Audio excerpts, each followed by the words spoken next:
Hi, everybody. Welcome to IB Debrief. Thank you so much for being here today. We have a lot of great cases and a really wonderful panel. So we're going to get started. So as you know, this program is funded by Pfizer, and we're going to start with a primer on perianal disease with Dr. Wong.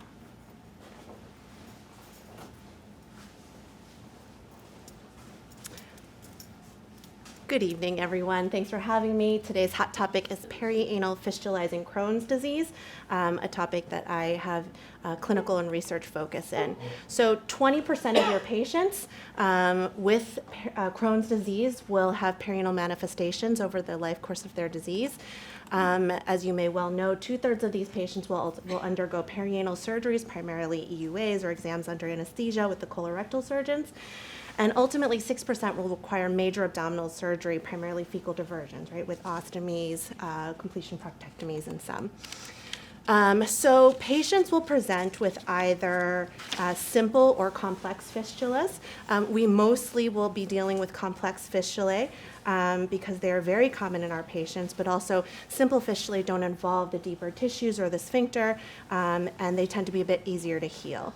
Your main symptoms are going to be pain and drainage from these lesions, and patients tend to have poor outcomes and increase in hospitalization, surgeries, medication changes. Disease will often progress despite all of this. There's a high rate of recurrence. Patients who heal, 40% of them will probably recur at some point. There's a great impairment in quality of life, and it's actually an independent predictor of work disability.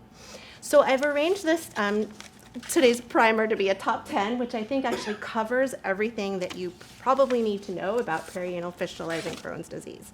So first one is, do screen for luminal Crohn's disease in patients who present with complex perianal fistula. So perianal fistula and luminal disease, the majority of your patients will have both. They coexist, and it's highly associated particularly with disease in the rectum. So they will either present both at the same time at diagnosis or luminal disease first, followed by perianal fistula. Side note here, skin tags and fissures can predate perianal fistula, so please look at your patient's bottoms when you diagnose them. In general, it's thought to be that about 10% of patients will present as first manifestation with perianal fistula alone. Some of these patients ultimately at diagnosis or along the way will develop luminal disease. Overall, it's thought that 5% of these patients will persist as only having perianal fistula without luminal inflammation. These are the isolated perianal disease patients.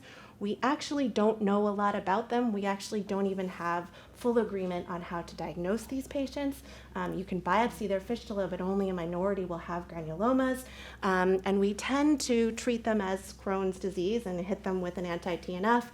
But the truth of the matter is the jury's a bit out as to how we should treat them. There's actually a paper from Canada that states that these patients may have a lower response to anti-TNF. So these are tough patients, but they exist. So when you evaluate your patients, do please ask them about their symptoms and acknowledge their symptoms. It's very important to them because they're living with this in their daily lives. So when you're evaluating them, of course, first you're going to ask them about pain, drainage, restriction of activity. Can you walk? Can you sit? Can you stand? Can you sleep comfortably? And sexual activity and bowel urgency is really important. For your objective exam, again, like I said, please look at their bottom sides. You'll do your ileocolonoscopy with biopsies. We have caught patients who had perianal fistula, endoscopically look normal, and lo and behold, their TI biopsies show chronic inflammation. So you really need to get those biopsies. It's not good enough to just look. And then MRI is our mainstay of evaluation. All right, now you have your patient who you think has PFCD. From day one up front, do set goals and expectations, do recommend psychosocial support. In fact, this latter point was the one thing that an international fistula consortium agreed upon as the one thing that you should do, or one of the things you should do, I should say. So what do I tell my patients? There are diverse outcomes. We may or may not be able to close the fistula. However, our goal is to control your symptoms and help you maintain your quality of life so you can go about your daily life. This will generally entail combined medical and surgical management. So the short-term goals, which also transmit to long-term goals, are controlling symptoms, preserving mental and physical quality of life. And then in the long term, of course, we're trying to prevent recurrence and progression of disease, perianal fistula in particular, and preserve continence, right? This is an area that involves anal sphincters. So now we're going to treat a patient. What medications are we going to give them, and what surgeries are we going to offer them? Do give antibiotics to decrease drainage and control infection, but don't give them to heal the fistula. So step number one is always make sure if there's any perianal sepsis that you're controlling it. This involves surgery with abscess drainage, ceton placements, and antibiotics. And they do wonders for that and also for drainage symptoms, but they don't close them. So how do we close the fistula, at least medically? Infliximab, right? And that leads me to my next point. Do give infliximab as first line where possible, and do consider combination therapy or at least maximize therapy. The reason is that infliximab remains to this day the one randomized controlled trial proven medication to close fistula. None of the other agents that we know of so far have done that. And so you'll want to maximize therapy and optimize it depending on how patients do. And as I walk you through this, you're going to re-examine and look for pain and drainage, look for proctitis or not. And so, what do you give after an anti-TNF? We don't know. Do be on the lookout, therefore, for efficacy data upcoming, hopefully in the next year or two, on newer agents. These are the ECHO guidelines from a couple of years ago. And as you can see, infliximab is number one. There may be utility of using adalimumab. Not enough evidence for immunomodulators, but please do target levels. We go for levels 20 and greater in these patients. What do you give if that fails? Systematic review and meta-analysis has shown that maybe ustekinumab is, has a little bit of efficacy, but there really is no data. It's insufficient for both Stelara and Entyvio. Rinvoq has looked very promising in post hoc data from the clinical trials. So this may be an up-and-coming agent that we can add to our armamentarium. And just be reminded that, we all love the Skyrizi, but we actually don't have data, to my knowledge, on its efficacy in perianal fistula healing. And again, the rest of these things don't work. So you've got your patient, you've given them Remicade. Some patients will heal and improve, and you may even consider ceton withdrawal or closure. So you really need to talk to your surgeon, because your surgeon is part of every single one of these steps, or at least read their notes. And don't hesitate to refer to a dedicated IBD surgeon at a tertiary center. And the reason I say this is that these are different from your bread and butter cryptoglandular fistulas that the surgeons will be seeing on a daily basis. And so you need an IBD surgeon or someone who's dedicated to IBD to manage these patients. We've seen a lot of patients who've had reparative attempts who shouldn't have. We've seen patients with cutting cetons who shouldn't have had them. So, low threshold to, send them over. And then finally, they're going to be part of your conversation for your severe disease patients who progress and need diversions or proctectomies. But don't promise reconnection in these patients, because the majority of them will not be reconnected. Please remember that. We've had a lot of patients who have thought that they might be, and they aren't. A meta-analysis of 1,500 patients with perianal or distal colonic disease showed that while 50% had response after diversion, restoration of continuity was only attempted in 37%, and overall 24% were restored successfully, but 26% required rediversion. And ultimately 31% of patients required completion proctectomy. And these patients actually have perineal wound healing issues, at least the perineal fistulae patients do. In a multi-center retrospective that was led by David Sacker here at Sinai, of patients who underwent temporary fecal diversion, the perianal patients, only 6% were able to undergo successful restoration. So it's really a minority of patients. So I'll just briefly go through and give you my last point. So do screen for luminal disease and take those biopsies in patients who present with complex perianal fistula. Do ask patients about their symptoms and set goals and expectations and offer them mental health support, because it really impacts their daily lives.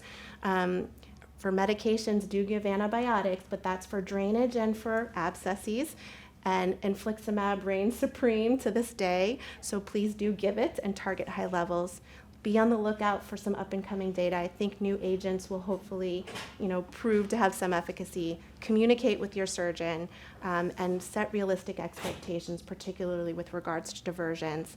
Lastly, these patients are at a small but a real risk of perianal PFCD-associated anal, rectal, and fistula cancers. Tends to occur, we think, there's not enough data, but tends to occur in patients with long-standing disease. So even if someone has quiescent disease, don't ignore their bottom side. It has happened over time, asymptomatic patients, but also patients who have progressive or continuing persistent perianal symptoms. The symptoms are nonspecific. They need to be screened and evaluated for cancer. Thank you.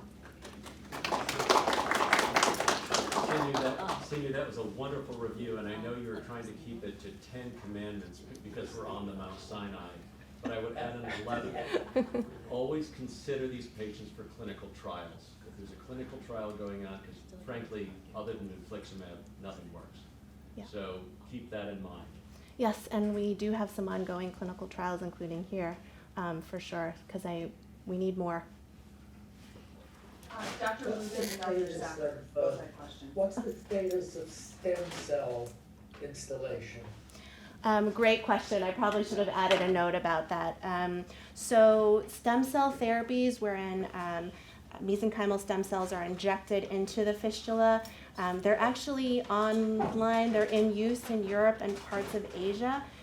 There was a product by Takeda that was, The same. The same product that's in use there was also being trialed here in the U.S. Unfortunately, late last year, we received notice that that trial actually didn't reach significance. There was no improvement over placebo in that study. And explain why. If I may. We think, right, so we're not actually sure if the placebo is a true placebo, right? So in those patients, first of all, they were very carefully chosen patients in terms of their disease, but also that involved a curettage and a stitch, which isn't necessarily standard of care for all surgeons. So we're actually very interested to know if maybe we should be doing that more often. The placebo effect was already very high in the Like 60%. European trial that we did several years ago. It's even higher. So you may imagine that the technique of the surgeons have even improved. They are more doing curettage, more carefully closing the internal opening. Yeah. So it's not really a placebo group. Exactly. It's, I will also Right. say I participated in some of these, and Yeah. you can very much tell what is placebo and what's not. It's like it's saline, it's clear, versus a stem cell is a little turbid quality to it. so in that case, it should the study It's should just, have an, worked. it's just funny that Right, it's it should have randomized worked. control. I'm like, But whatever, I mean the bottom line is that it will not be approved in the US. Right. This formulation, but there are, I believe, other companies that are There trying are other this. companies and there are other clinical trials for autologous stem cells at other institutions, yeah. We're gonna do one more question, then we're gonna move on to cases. Okay. Great talk. You did not issue a commandment, so I'd appreciate your opinion. Under what circumstances you're comfortable with vaginal delivery of perianal disease? Under very few circumstances overall. I think it depends on the case, right, and the severity of disease, for example, simple versus complex fistulae. But for most patients, we have a serious talk with them when they come to that point that they should consider cesarean section. The recurrence rate is so high and the pressure in that area is just a bit dangerous. It's a very complicated question. But it's a complicated In Mount Sinai, yes. We have patients who have 12 deliveries that you can't do C-sections on. So it also, you have to customize it to your customer. But that is a good question, and maybe we can elaborate that more. Sure. Yes.